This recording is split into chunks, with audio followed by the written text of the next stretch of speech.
की बोलो जमीर अहमद की बोलो जमीर अहमद की बेके बेको बेको बेके बेको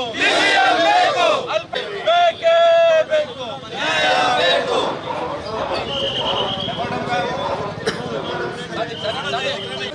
शादी के लिए रागी उड़ा शादी को मेमोरेंडम करते वीडियो ಕೊಡಿ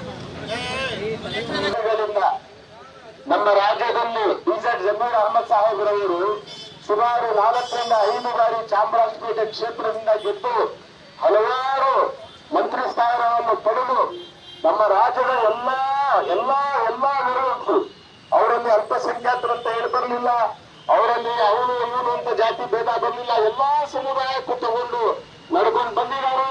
ಅವರಿಂದ ಸಾವಿರಾರು ಲಕ್ಷಾಂತರ ಬಡಬಗ್ಗರು ಎಲ್ಲ ಜೀವನ ಮಾಡಿಕೊಂಡು, ಎಷ್ಟು ಬಡಬಗ್ಗರು ವ್ಯಾಪಾರಿಗಳು ಜೀವನ ಮಾಡಿಕೊಂಡು ಅವರ ಹೆಸರು ಹೇಳ್ಕೊಂಡು ಇವತ್ತು ಪೂಜೆ ಮಾಡ್ತಾ ಇದ್ದಾರೆ. ಇವತ್ತು ಈ ರಾಜಕಾರಣದಲ್ಲಿ ಏನಾಗಿದೆ ತಾವೆಲ್ಲ ನೋಡ್ತಿದ್ದೀರಿ. ಮಾನ್ಯ ಸಿದ್ದರಾಮಯ್ಯ ಸಾಹೇಬನವರು ಏನ್ ಮುಖ್ಯಮಂತ್ರಿ ಆಗಿದ್ದಾಗ ಈ ರಾಜ್ಯದಲ್ಲಿ ಯಾವ ತರ ಒಳ್ಳೆ ಒಂದು ಆಡಳಿತ ನಡೀತಾ ಇತ್ತು, ನಮ್ಮ ಸಮುದಾಯಕ್ಕೂ ಸಹ ಎಲ್ಲಾ ಸಮುದಾಯಕ್ಕೂ ಸಹ ಹೊಂದ್ಕೊಂಡು ತಗೊಂಡು ಹೋಗ್ತಾ ಇತ್ತ ನಮ್ಮ ಸಿದ್ದರಾಮಯ್ಯನವರನ್ನ. ಏನು ಅದೆಲ್ಲ ಸಂದರ್ಭಗಳು ಈಗ ನಾವು ಮಾತಾಡಕ್ಕಾಗಲ್ಲ. ಅವರ ಬದಲಾವಣೆ ಮಾಡಿದ ತಕ್ಷಣನೇ ಈಗ ಅಲ್ಪಸಂಖ್ಯಾತರಿಗೆ ಯಾಕೋ ಒಂಥರ ಕಡೆಗಣಿಸ್ತಿದ್ದಾರೆ ಅಂತ ಹೇಳಿ ನಮ್ಗೆ ಅನಿಸ್ತಾ ಇದೆ. ಇವತ್ತು ಬಿಜೆಡ್ ಜಮೀರ್ ಅಹಮದ್ ಸಾಹೇಬರು ಇಡೀ ರಾಜ್ಯದಲ್ಲಿ ಪ್ರವಾಸ ಮಾಡಿ, ಕೇರಳದಲ್ಲಿ ಪ್ರವಾಸ ಮಾಡಿ, ಕೇರಳದಲ್ಲಿ ಕಾಂಗ್ರೆಸ್ನ ಪ್ರಚಂಡ ಬಹುಮತದಿಂದ ಗೆಲ್ಲಕ್ಕೋಸ್ಕರ ಕೇರಳ ಹೋಗಿ ಅವರಲ್ಲಿ ಕಾಂಗ್ರೆಸ್ ಪಾರ್ಟಿನ ಮಾಡಿಕೊಟ್ರು. ಇವತ್ತು ಕರ್ನಾಟಕದಲ್ಲೂ ಸಹ ಏನಿವತ್ತು ನಮ್ಮ ಸರ್ಕಾರ ನಡೀತಾ ಇದೆಯೋ ಇದು ನಮ್ಮ ಅಲ್ಪಸಂಖ್ಯಾತರ ಬಿಜೆಡ್ ಜಮೀರ್ ಅಹಮದ್ ರವರ ಮಾತಿನ ಮೇಲೆ ಇವತ್ತು 137 ಸೀಟುಗಳು ಬಂದು ಇವತ್ತು ಸರ್ಕಾರ ರಚನೆ ಆಗಿದೆ ಅಂತ ಈ ಸರ್ಕಾರ ಅರ್ಥ ಮಾಡ್ಕೋಬೇಕಾಗಿದೆ. ಯಾವುದೋ ಕಾರಣಕ್ಕೂ ಅವ್ರನ್ನ ಕಡೆಗಣಿಸಬಾರ್ದು. ಯಾವುದೋ ಒಂದು ಡೂಪ್ಲಿಕೇಟ್ ಸೇರಿ ನಾನು ಇವತ್ತು ಪ್ರಶ್ನೆ ಮಾಡಕ್ ಬಯಸ್ತಾ ಇದ್ದೀನಿ. ದಾವಣಗೆರೆಯಲ್ಲಿ ಮಾಡಿರೋ ಸಂಭಾಷಣೆಯನ್ನ ಈಗ ಎಲೆಕ್ಷನ್ ಆಗಿ 2 ತಿಂಗಳಾಗಿದೆ. ನೀವು ಮಾಡೋರು ಕುತಂತ್ರ ನಡೆಸಿರೋರು ಅದನ್ನ ಏವನಂತ ಹೇಳಿ ಕುತಂತ್ರ ಮಾಡಿ ಅವ್ರನ್ನ ಅವಮಾನ ಮಾಡ್ತಿದ್ದೀರಾ. ಅವರಿಗೆ ಮಂತ್ರಿ ಸ್ಥಾನ ತಪ್ಪಿಸೋಕ್ಕೋಸ್ಕರ ಇದೆಲ್ಲ ಷಡ್ಯಂತ್ರ ನಡೀತಾ ಇದೆ ಅಂತ ಹೇಳಿ ನಾನು ಹೇಳಕ್ ಬಯಸ್ತಾ ಇದ್ದೇನೆ. ಈ ಸಿಡಿ ನೀವು ಎಲೆಕ್ಷನ್ ಆದ ಮಾರನೇ ದಿವಸನೇ ನೀವು ಬಿಡುಗಡೆ ಮಾಡುವಾಗ ಯಾಕೆ ಅಂತ ಹೇಳಿದ್ರೆ ನಮ್ಮ ಪಕ್ಷದಲ್ಲಿ ಕೆಲವು ಕುತಂತ್ರಿಗಳು ಇದ್ದಾರೆ, ಕೆಲವು ಮಹಾನಾಯಕರುಗಳು ಇದ್ದಾರೆ.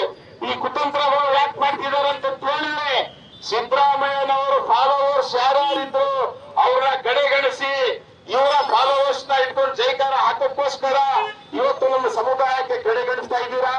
ತಮಗೆ ನಾನು ಎಚ್ಚರಿಕೆ ಕೊಡಕ್ ಬಯಸ್ತಾ ಇದ್ದೀನಿ. ಈ ಸರ್ಕಾರಕ್ಕೂ ಸಹ ಎಚ್ಚರಿಕೆ ಕೊಡಕ್ ಬಯಸ್ತಾ ಇದ್ದೀನಿ.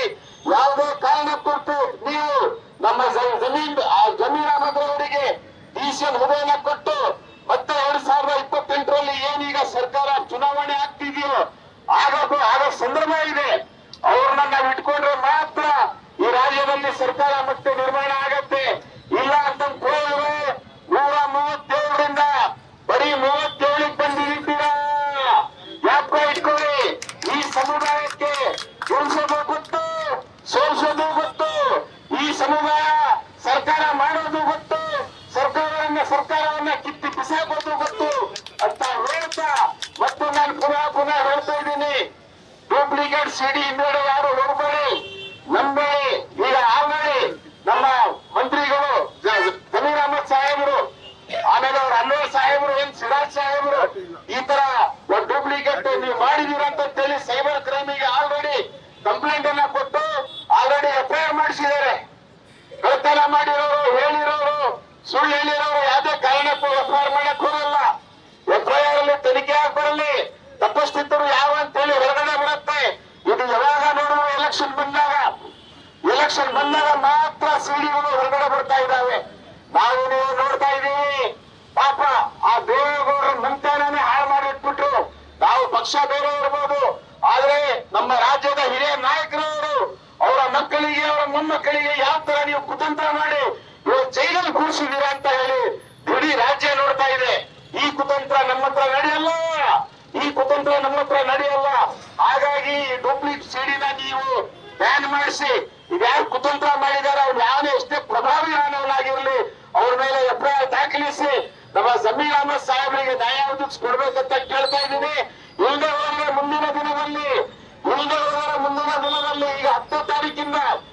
ಹುಬ್ಬಳ್ಳಿಯಿಂದ ಬೆಂಗಳೂರು ಚಲೋ ನಡೀತಾ ಇದೆ ಕಾರ್ಯಕ್ರಮ. ಅಲ್ಲಿ ಲಕ್ಷಾಂತರ ಮುಸಲ್ಮಾನರು ಸೇರ್ತಿದ್ದಾರೆ. ಹುಬ್ಬಳ್ಳಿ ಟು ಬ್ಯಾಂಗ್ಳೂರ್ ಚಲೋ. ಅದೇ ತರ ನಾವು ಮತ್ತೆ 15ನೇ ತಾರೀಕಿಗೆ ನಮಗೆ ಸ್ಥಾನವನ್ನು ಕೊಡೋದ್ರೆ ಶಿವಮೊಗ್ಗ ಟು ಬೆಂಗಳೂರು ಚಲೋ ಅಂತ ಹೇಳಿ ನಾವೊಂದು ಪ್ರದರ್ಶನ ಮಾಡಕ್ ತಯಾರಿದ್ದೀವಿ ಅಂತ ಹೇಳ್ತಾ ನಮ್ಗೊಂದು ಮಾತಾಡೋಕೆ ಅವಕಾಶ ಮಾಡಿಕೊಟ್ಟಿದ್ದೀರಿ. ತುಂಬಾ ಗಣ್ಯರು